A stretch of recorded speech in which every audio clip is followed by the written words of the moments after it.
So let's get straight into it. Let's go for PowerMill and let's look at profile and look at profile basics. Okay, so just get a feel for where we are and what we're doing. Let's just make my screen a little bit smaller. There we go. Okay. So what is profile finishing? In a nutshell, it will profile around the edge of a surface, either the inside edge or the outside edge. And where that toolpath lands, we have control over. So let's just have a look and see what we mean. Okay, so I've got my side set to outside edge. So the outside tool will profile around the outside edge of a selected surface. Okay. So if I select that surface and it calculates, okay, you can see that the tool is profiled quite nicely around that surface. Okay. So the thing to bear in mind is the outside edge and where we position the drive curve. Okay, so let's have a look. If we set the inside edge exactly the same as before, that profiles around the inside.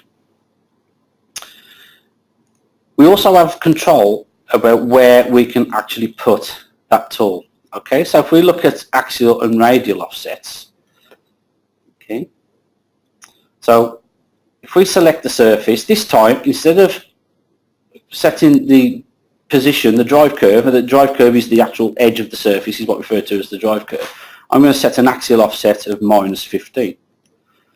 Okay, so that will put the tool at -15 below the drive curve.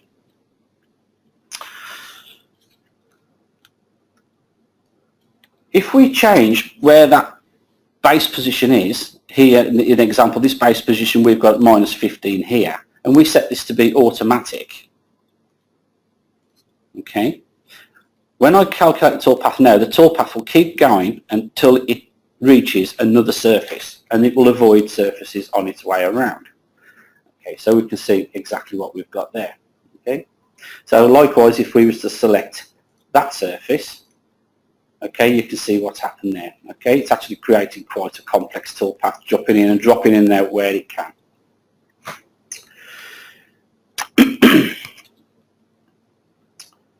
So let's select this surface again. Let's go for calculate. Oops, I just want to set that back to the drive curve.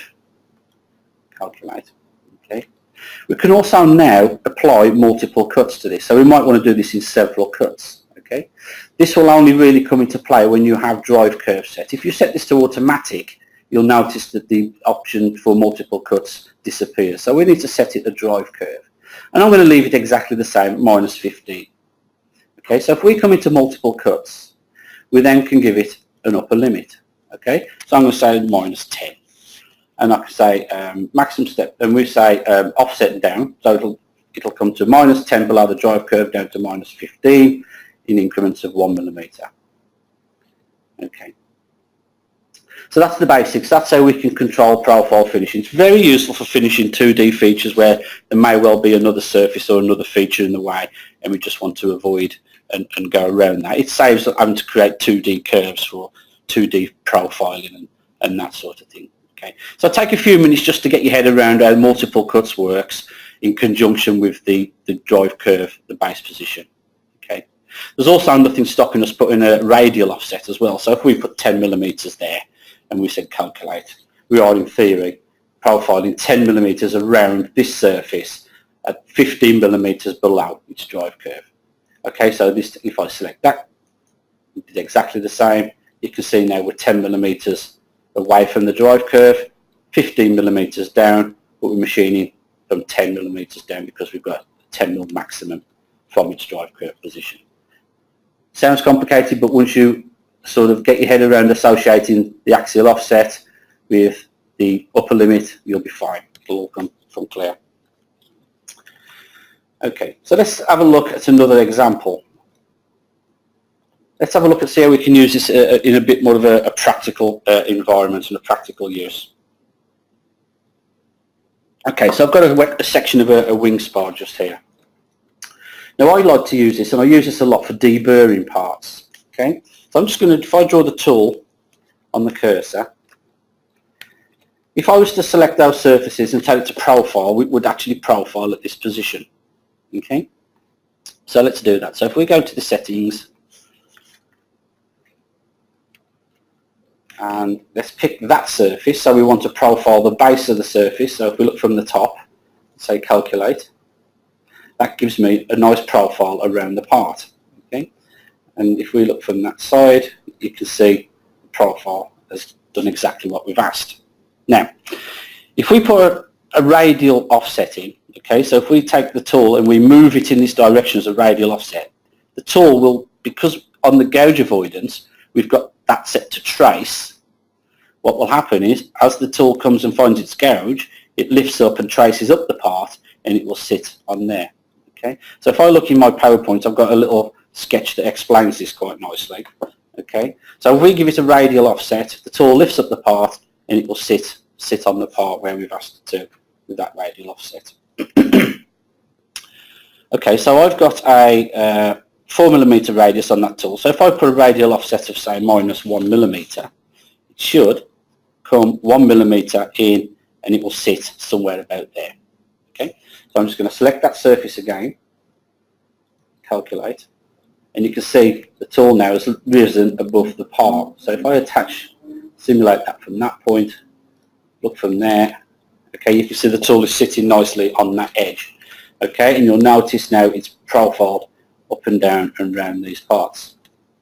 Now, for debirding, this is where the nice little trick comes in. If we put a negative thickness, let's go -0.25 so we can see what we do. Normally you'd only use about -0.1 or something like that just to break the edge.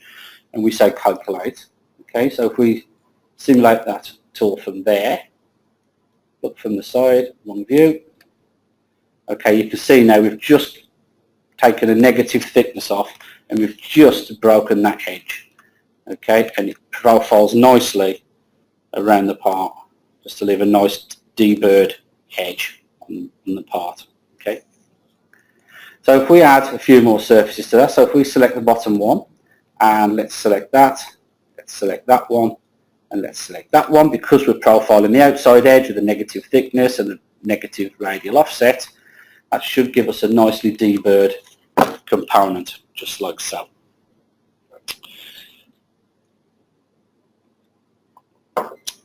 Okay,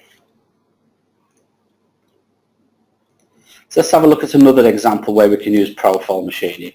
Okay, so I'm just going to open this project here. Okay, so another area where people, or where we can sort of use profile machining, is for trimming components or for machining holes that are all at different angles, or slots that are all at different angles. Now, in this case here, I've got a very simple pressing that needs a little bit of machining, so we need to machine these holes into the pressing. So, if we come to settings, okay, if we select the entire part, okay, let's make sure I've got it selected, entire part. This time I'm going to apply a tool axis. Okay, so I'm telling it my tool axis is to be lean 0, 0. So the tool will stay normal to the edge of the aperture that it's machining. Okay. Look into profile finishing, I've got outside edge set again. This time I've got an axial offset of -4. Now normally this is always whatever the material thickness is. Okay, so if this material thickness was 3.5, I'll always send it to -4 just to make sure the tool passes through the part as it should. So if I calculate, okay, so if I just undraw that model, let me just get rid of this outside profile, we're not interested in that one. Okay, let's just delete that, bring that one back. If I simulate that from the start, we can see now we've stayed normal to all our surfaces. Let me just bring a machine tool into this so we can see it a bit clearer. And let's set my part 0 to be there. Simulate from the start, slow everything down a little bit. There we go, so that's better. So give us a better idea what's going on. And there we go.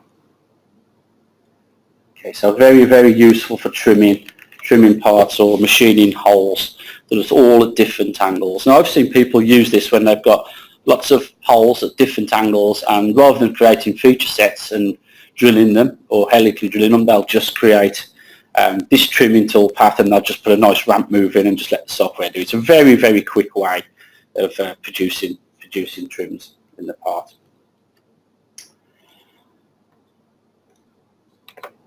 Okay, so a final example then. So we've looked at deburring. Let's have a look at deburring on a part that's potentially multi-axis. And this time, rather than using a ball mouse, I've got a tip radius tool, which is a 6 diameter with a 1mm radius. So exactly the same as before. I just need to select the surfaces I'm interested in machining, or in this case, deburring. So I'll go into my settings. You'll notice now I've got a radial offset of -0.5. So that will put the tool on the job somewhere about there. Because we've got a 1mm radius, 0.5 millimetre, it's going to give us roughly about that point. So as a general rule of thumb, that's where we work. And also you see I've got a negative thickness on the part of -0.1. Okay. So again, exactly the same as before. This time a tool axis, exactly like the trimming example, is lead, lean, 0, 0. So it stays normal to the part. Calculate. Okay. So you can see there we've generated a nice deburring path for the edge of all these holes. Okay. And again, exactly the same as before. Let me just put this on the machine tool so we can see a little bit clearer what we're trying to explain. Let's turn my feed rate down a wee bit. And let's simulate that from the start.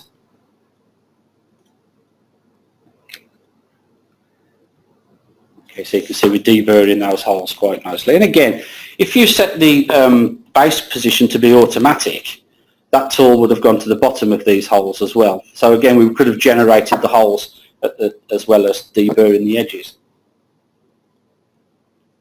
Okay, so that's profiling around there rather nicely, and just putting a nice break edge on. If I simulate that from there. Okay, you can see we've got a nice 0.1 break edge just on there. Okay.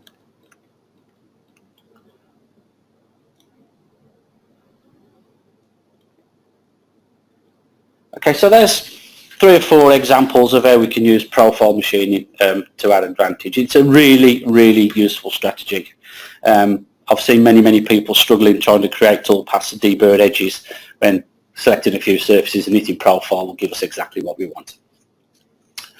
Okay, and it's worth bearing in mind that we can use it with tip radius tools and ball mouses, so you're not limited just by ball mouses.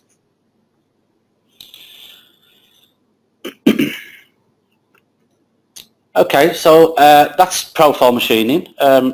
Hopefully you can see a benefit of using that. I now want to take a look at Flowline. Okay, so Flowline machining. Okay, so what's Flowline machining? Well, in a nutshell, what Flowline machine does, it attempts to machine, and the way I like to explain this is it attempts to machine the part following the shape of the part, for want of a better word. So for an example, in this example, we're going to be machining this edge around to this edge and following out the part nicely. Okay, so it'll become clear when I start doing a few examples. There's a few rules that we need to follow with Flowline machining. Okay, what we need is 3 or 4 edge curves. Okay, so we need a start curve, an end curve, limiting curve.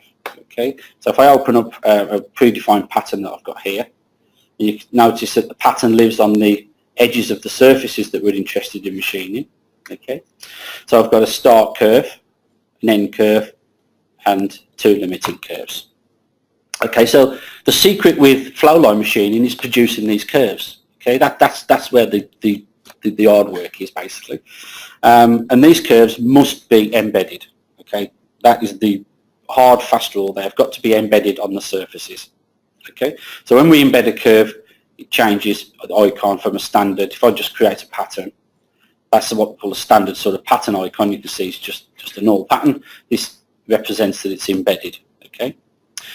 There's several ways we can produce these curves. We can select the surfaces and we can insert the model into that pattern, which will, by its very nature, automatically embed them.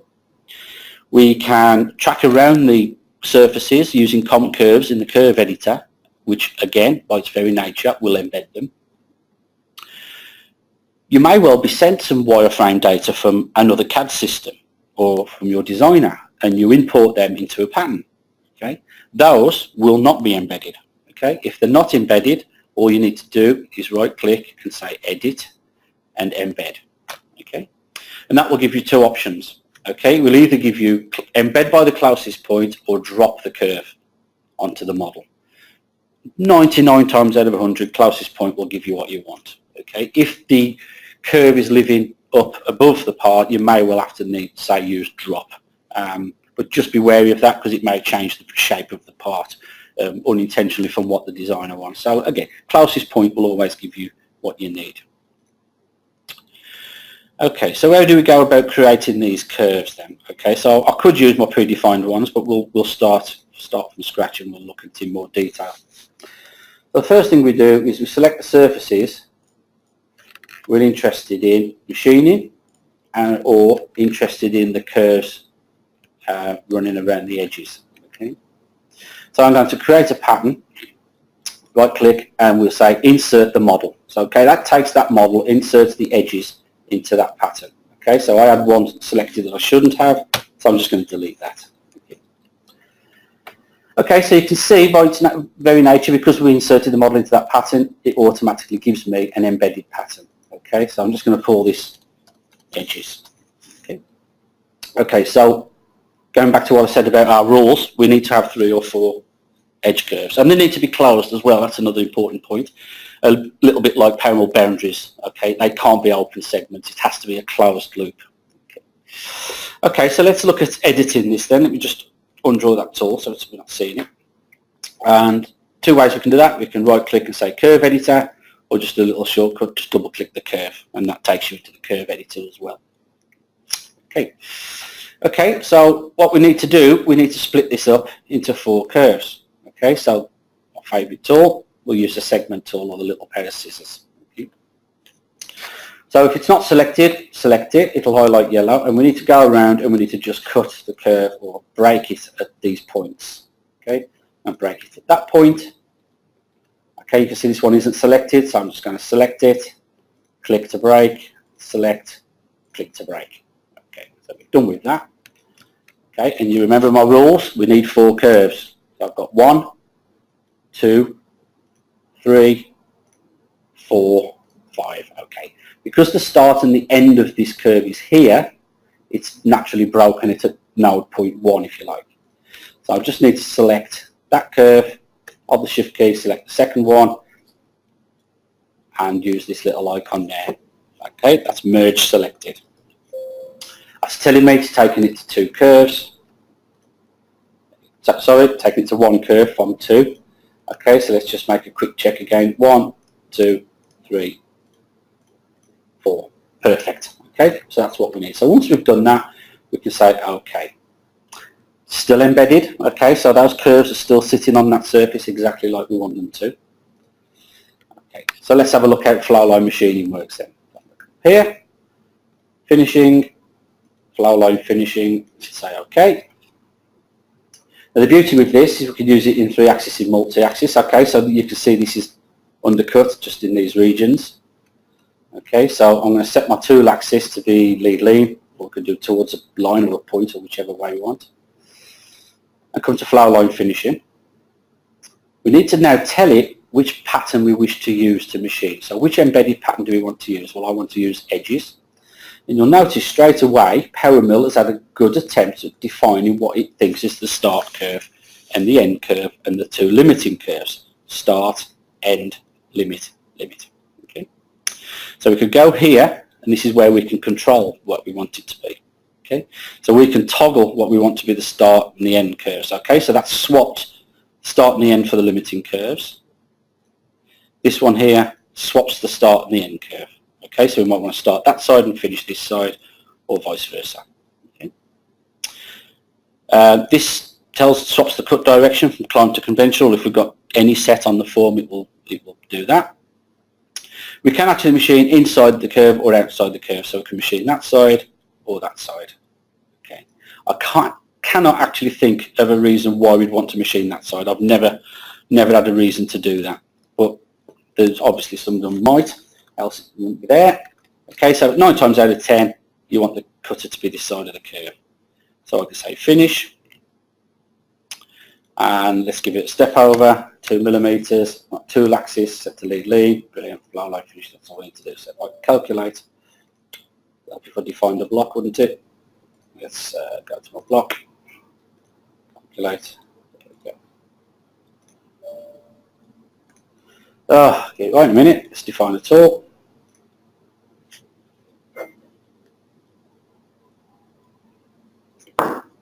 So I'm drawing my leads and links. Okay, so you can see then that the tool is machined, sorry, the PowerMill is machined from that edge, following over nicely, following the shape of the part, quite nicely until it reaches around here. Okay, and that's acceptable. There's nothing usually wrong with that. But let's just concentrate on this area for a little bit. I just want to just invert that selection and just delete those. You'll notice that it's drifted away a little bit from following the shape of the part. It's sort of getting lost. Okay, we can actually now control this by introducing what we call intermediate curves. Okay, so instead of having just the start and the end and the two end curves, we can actually put curves in between intermediate. Okay, so when I'm faced with this scenario, I always try and keep the curves to a minimum. It's pointless having more curves than you need to. So I'm looking at that and thinking, I wonder if I put a curve in the middle there, put one down the center to try and hold the shape of the toolpath for a bit longer before it starts changing shape. Okay. So let's have a look at doing that. Okay, so what I'm going to do is I'm just going to copy edges so into a new pattern, because we're using this one on this toolpath here. We want to copy it. So a little tip, if you just pick it up, put it on top of pattern, hold the control key down, you can see a little plus sign. Okay, so hold it down, let go, and that copies it for us. Okay, it's a nice little tip there for you, rather than having to right click, get it, copy, and all the rest of it. Okay. So we need to edit edges 1. We need to introduce a new curve. So I'm just going to select the surfaces I want the curve to be on. I want it to be through the center of this part. Okay, I'm just going to blank accept. Okay, I'm going to take that surfaces now to the curve editor. So how can we do this? Well, I haven't got anything to track along. I can't do a composite curve. There's no surface internal I can pick to use. I'm going to use a planar section, or what we call an oblique curve. Okay, swap the axes which I'm working. I want it to section it through the X, and I want it to be on 0. Okay, I now want to select the surfaces I wish to have my intersection. So I want to select that one. Holding the Shift key down, select that one. Holding the Shift key down, select that one. Okay, I'll say preview and create. That now creates me that nice curve going through the middle. So I'll draw the surfaces for the second. There's my curve. Okay. Again, I just need to make sure that this is a continuous curve. Okay. You can see, because there's probably a tiny little gap in the surface, it's not quite joined it. Okay. So what I'm going to do is I'm going to select my 2 curves and use exactly the same as I did before, and just merge those selected. So it turns it into one curve. Now, because it was such a tiny gap, we can get away with doing that. If it's a much bigger gap, you'd probably have to track a small curve or do something else to fix it. Okay, so I'm happy with that. Let's go back into PowerMill, and let's open this toolpath back up, and let's go settings, and let's just copy this one. Okay, I'm now going to tell it to use a different embedded pattern, which is this one. Okay, so it's the one with the internals in. Okay, so you'll see now it's had a go which it thinks is the start and the end. So this time we need to have a little bit more control. So I'm just going to say reset. Okay, so this is asking me, select a new start curve. I want that one to be my start curve. Select an end drive curve. I want it to be that one. Select my limiting curves, that one. Holding the Shift key, select my second limiting curve. It's now asking, select an intermediate curve if required. I'll have that one, thank you. Okay, so you can see now I've got 4 ticks to say I've included everything. I say next, make sure we're on the right side of the curve, which we are, finish, calculate. Okay. Now hopefully this should have held the tool a little bit closer to the model before drifting away. Okay, so if I draw the previous one underneath, okay. Okay, just bear with me one moment. My audio connection says it's been reconnected now. Okay, you can see that that now has held it a little bit better, but it's still not great. It's still not where we want it to be. Okay, so let's look at adding even more curves into this. And again, I'm just going to select edges 1. I'm just going to copy that because we need to use it again. Okay, let's blank. Just bear with me, everyone. I think we're having trouble with sound. Oh, okay. Okay, so I want to add 2 more curves. Okay, so we need the curves to be further around the part here to hold it into shape more. Okay, so I'm going to use the edges of one of these fillets. Okay, so let's go to the curve editor. And this time, let's use a comp curve. So we're going to track along the surface where we want these curves to be. So I'm just going to give it a start point. Okay, I want my start point to be there. Oops, let's do that again. Start point to be there. I want the end point of my curve to be there. This is exactly the same. So only PowerShape users amongst you will be familiar with this. Okay, so that's that point. I'm just going to record that one. I'm just going to do the same this side. Okay, doesn't matter, top or bottom of the fillet I would think gives us the correct result. So that key point there. Let's go further in and let's go that key point there. Not what I wanted to do. Start again. Okay, start point and the end point. That's better. Okay, so let's record and we're done with that.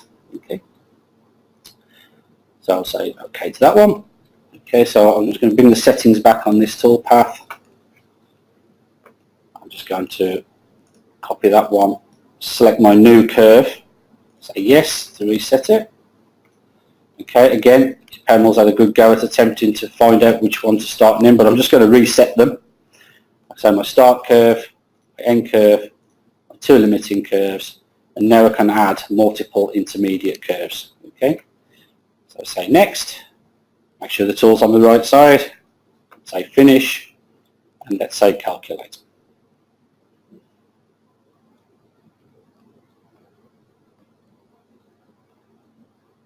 Okay, so if we have a look at that now, if we draw the model underneath, you can see now that's held its shape rather nicely and it's following that part quite nicely there. Okay, now I use this quite a lot on 5-axis machining because it does follow the part really nicely and it gives you a really nice finish on the part, a nice appearance. It just looks so much better. It looks like you've put quite a lot of thought into where we're going. Okay, so there's one final thing I just want to show you on embedded machining, embedded curve flow-like machining, should I say. And that is we can use it with just partial curves. Okay, we don't have to use all the curves that we have specified. Okay, let me just undraw that toolpath. Okay. So once I've got all these created, okay, which we could have spent quite some time and hard work doing, we can actually use parts of them. We don't have to use all of it. Okay, so if I go down to my new path curve there, say yes, I'm just going to reset these. Okay, so I'm going to say, right, select my start curve, I want that one, select my end curve to be that one. Now it's asking for my limiting curves, that one and that one. So you'll notice, because it knows between the start and the end, it's now limited the end curves off. Okay, just make sure, finish. Okay, so it's now say calculate. Okay, so you can see we've just used part of the curve just to machine where we want to machine. Okay, so you may want to do that in a fixed orientation. We could then take the toolpath and mirror it across, or we could simply just recycle the toolpath and then go back into here and then do the same again. Okay, that one, next, that'll be fine, calculate. Okay. So if we simulate that from there, you can see we're staying nice and normal to the surface throughout. Okay guys, so we're exactly on half an hour. I hope that that's given you an insight into 2 of the more sort of lesser used toolpath strategies from my point anyway. I don't see them being used a great deal because of the understanding of them, but hopefully now you get a much better idea of where we're coming from. Okay, so just to recap, just to give you an heads up of where we are. So the next webinar will be Wednesday, May the 3rd, 2 o'clock.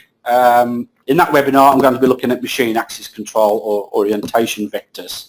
Very useful for controlling an asymmetric head gantry type configuration machine, and we'll also look at using polar machining, using the C-axis rotation of a machine if you haven't quite got the reach in the Y-axis or the X-axis to do what we wish to do.